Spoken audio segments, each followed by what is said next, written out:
Product usage tutorial. Change language. You can change the language by entering the language code included with the package. The language can only be changed in the factory state. Operation successful. App pairing tutorial. First turn on Bluetooth. Then press on the lock plus the default password E26 to enter the system settings. Press S to wake up the connection.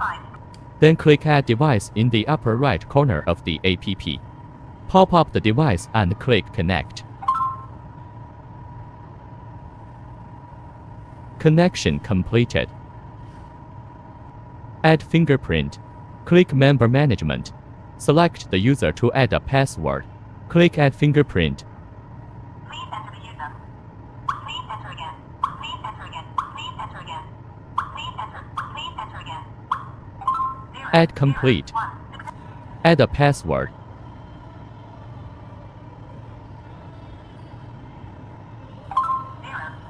003. Successful registration.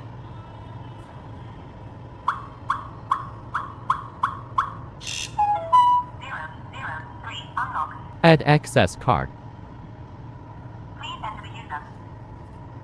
004. Successful registration.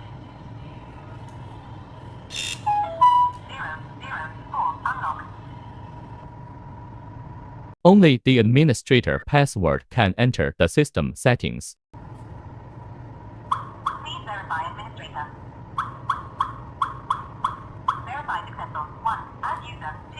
Delete user. 3. System settings. 4. Network settings. 5. Time settings. 6. Version query. When swiping the access card, you need to light up the lock first, otherwise it will not be recognized. 004. Unlock. There is a reset button on the battery cover. Press and hold to restore to factory settings. System initialization.